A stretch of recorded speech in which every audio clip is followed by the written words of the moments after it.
Hey everyone, in this video we will discuss inversions. So inversions come in two types. We have paracentric inversions and pericentric inversions. So paracentric inversions do not span the centromere, and pericentric do span the centromere. So let's take a look at paracentric inversions first, and I think in the next video we will take a look at pericentric inversions. So paracentric inversions. I have some diagrams already made for us. Let's see, somewhere down here. Okay, here we go. So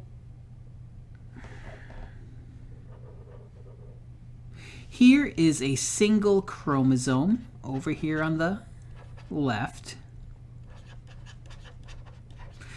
And we have a short arm and a long arm. And the inversion is going to occur in the long arm, and it will not involve the centromere.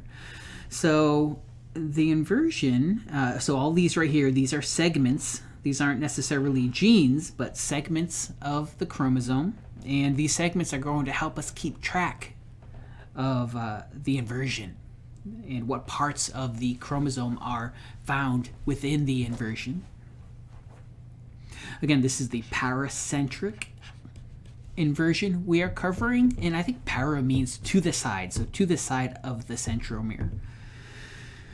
So for an inversion to occur, we need two breaks in the DNA of the chromosome. So let's say one break occurs here and one break occurs here. And then we have this segment which contains B, C, and D. Now this has to flip as shown right here. Now we have the segments in the reverse orientation. Now when the DNA is repaired, we end up with a chromosome that has the inverted region. So the inverted region is right here. You can see now we go A, D, C, B, E, F instead of A, B, C, D, E, F. Now how can something like this happen? So one model we have is depicted right here. So let me move this over here for now. So let's say this is the chromosome.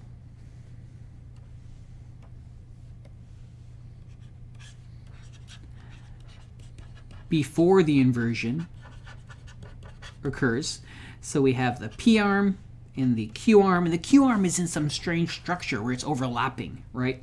And if we have two DNA breaks, around here, say here and here, well, we could end up with something like this. So let me zoom in here. Okay, so we have two breaks now. Now, if this were to be repaired correctly, I wonder if this yellow will work out. So this should be linked there, and this one should be linked to there. But if it's repaired incorrectly, well, we can link this over to here and this guy over to here. And this can happen when we have this loop here and we have two breaks close to one another. The DNA repair machinery may reconnect the ends incorrectly, leading to an inversion. So that's one possible way in which this hypothetical inversion could occur. Now, inversions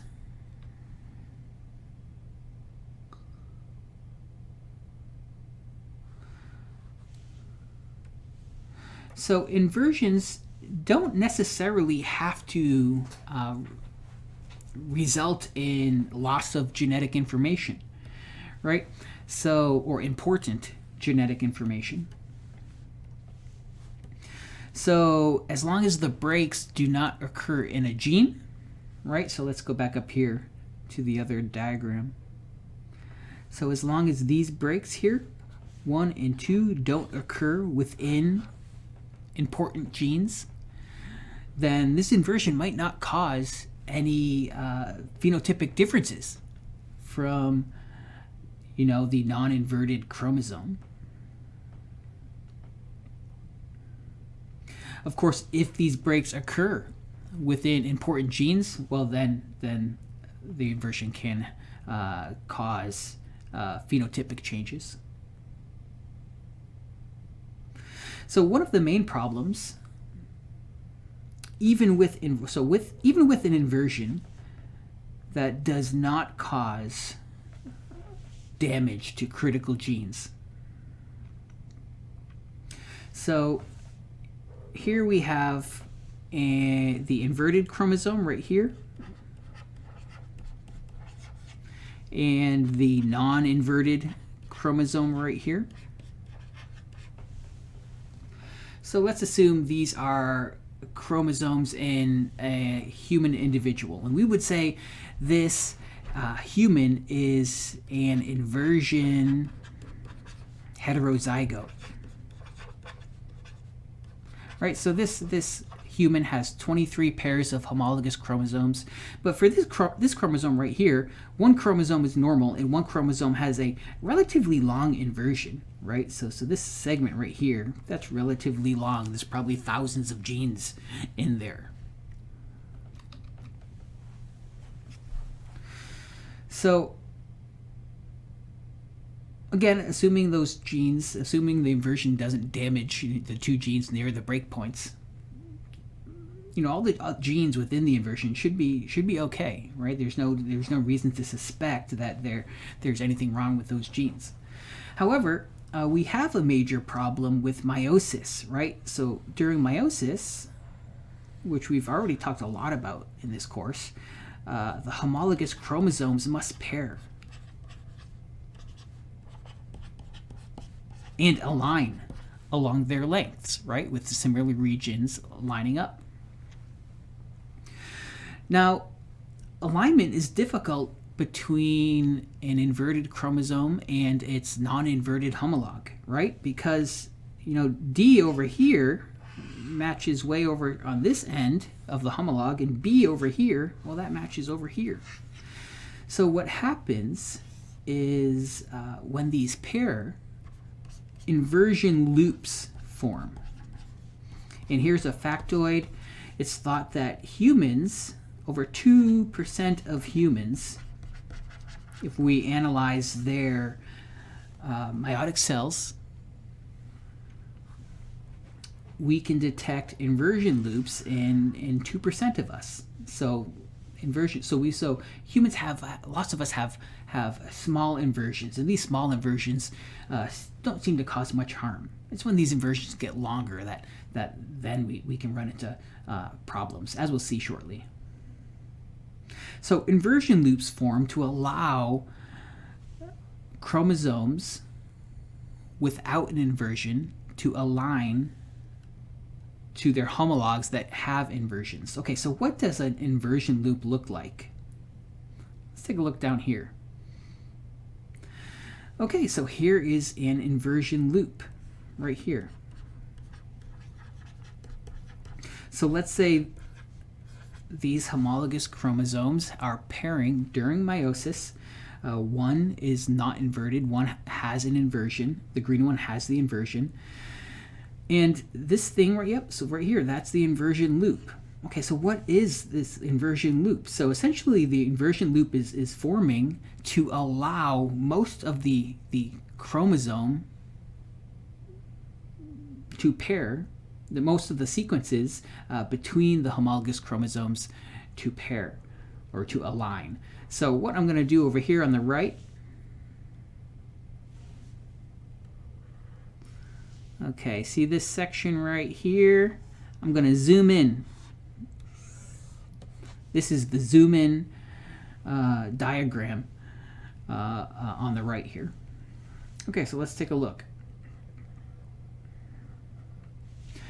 So this is the inversion loop zoomed in here. And because of the loop, now we can see how the D segment is aligned in the inversion chromosome,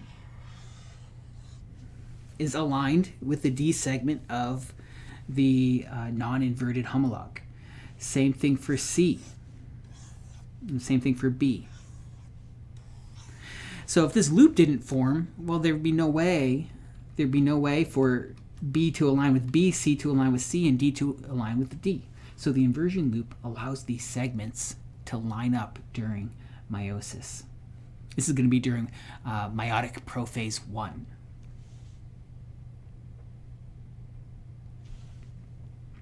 Okay, so well, that's okay, so everything can work out fine, but we run into a problem when crossovers happen within the inversion loop. So let's take a look at that. So what I have diagrammed here is a tetrad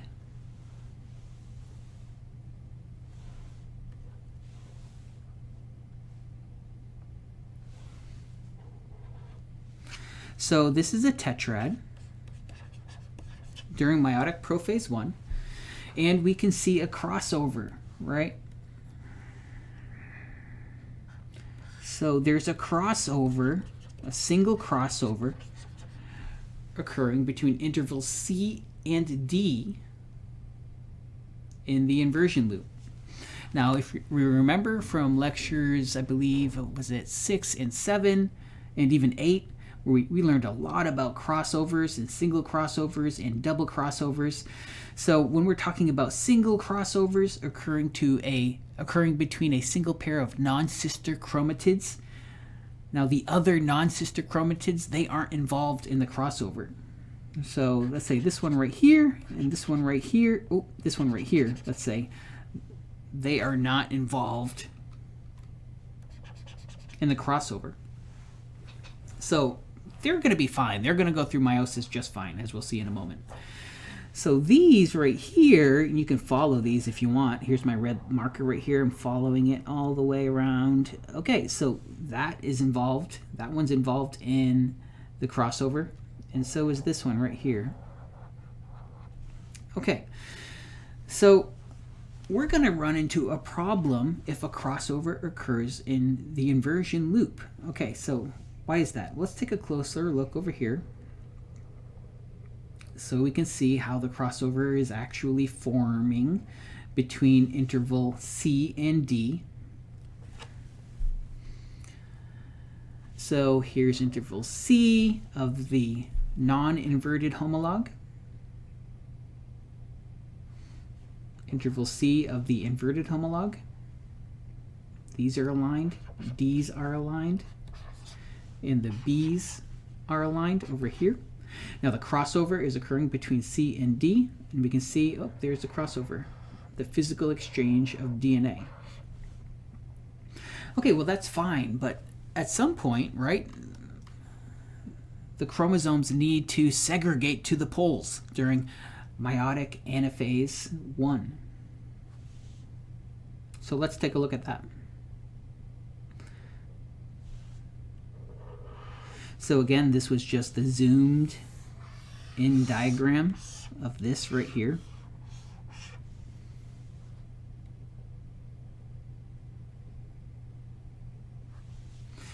So now remember the microtubules attached to the centromeres.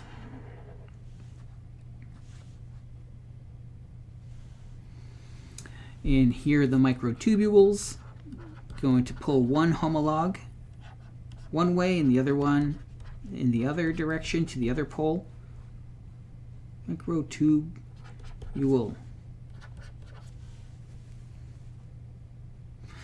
So as the microtubules are pulling the chromosomes to opposite poles, you can see something funny is happening, right?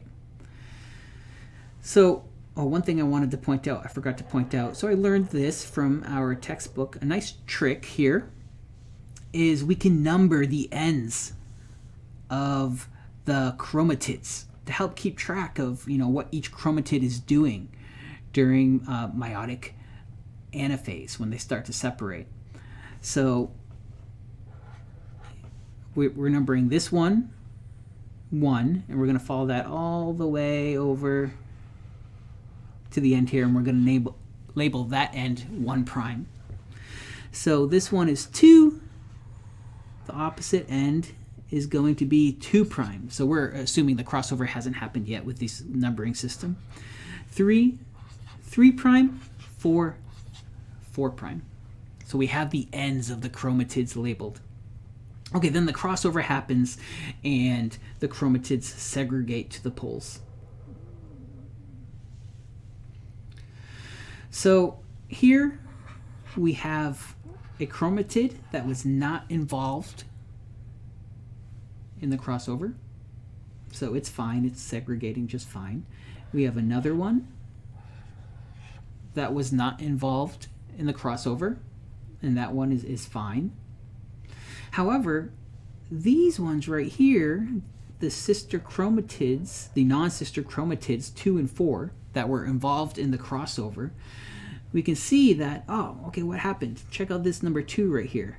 We have a centromere, and then this is the crossover, and then it comes back into another centromere. So what we have here, this is called a dicentric bridge. And it happens when you have crossovers occurring in the inversion loop of a paracentric inversion.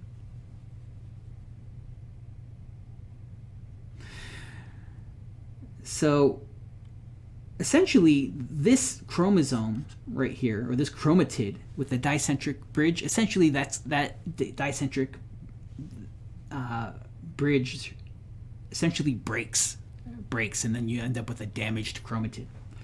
But we'll assume it doesn't break. Now this right here, you can see this one right here, this has no centromere. So this is an acentric fragment. And when a piece of DNA lacks a centromere, it's usually lost. It doesn't get pulled to the pole and is lost during meiosis, or mitosis too. If a piece of DNA lacks a centromere, it's just lost during meiosis and mitosis because it can't attach to the microtubules. Okay, so we have major problems occurring to these 2 of the chromatids involved in the crossover. So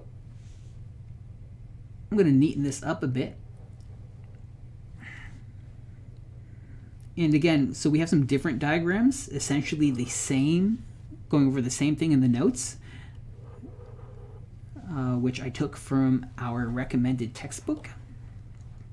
So please take a look at those. They're very similar diagrams. But okay, so this is what we just went over. The microtubules pulling the centromeres to opposite poles. And here are the outcomes right here. If we were to follow these chromatids all the way through meiosis, ignoring the fact that the chromosome that was part of the dicentric bridge is going to be damaged, and the dicentric chromatid is not going to remain intact, and that this is going to be lost, we're going to end up with gametes. We're going to end up with this one up here, which is a non-crossover gamete. Right? It has this chromatid that was not involved in the crossover. It also has a copy of all the other chromosomes, right? This one right here, non-crossover gamete. This has the inverted chromosome. But for the most part, these are going to be fine. These gametes should be fine. They should be viable if they should fertilize another gamete of the opposite type, either an ovum or if these are the ova, if it should be fertilized by a sperm, normal sperm, these should form normal zygotes. However, gametes that inherit this one right here, which is the dicentric chromatid, and we already said that this probably won't happen. It'll probably be damaged beyond repair. But let's say it was able to inherit this. Well, okay, it's got a problem. It's got 2 centromeres, so it's not going to behave right during mitosis. But it's also missing some things, right? It's missing a copy of what? E and F. So we're going to call this a dicentric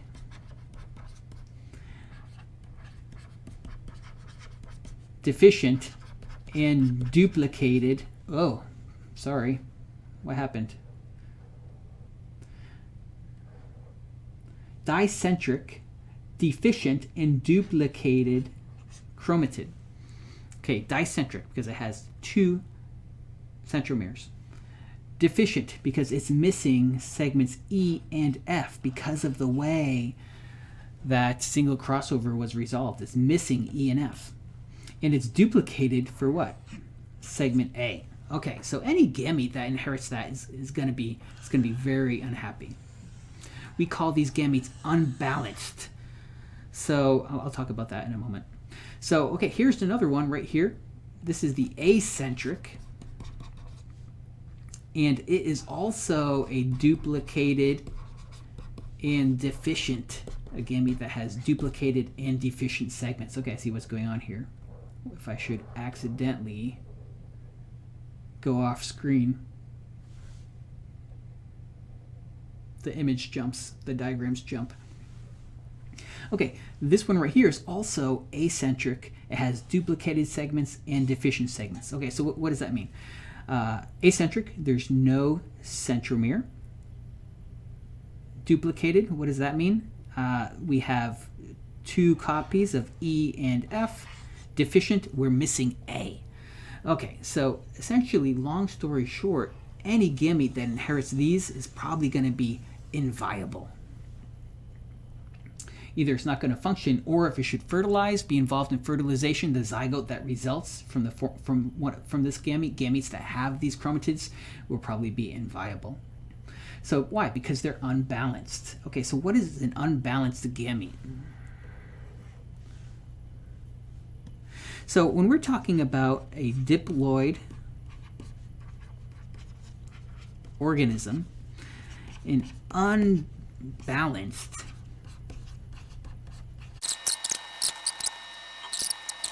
how about this?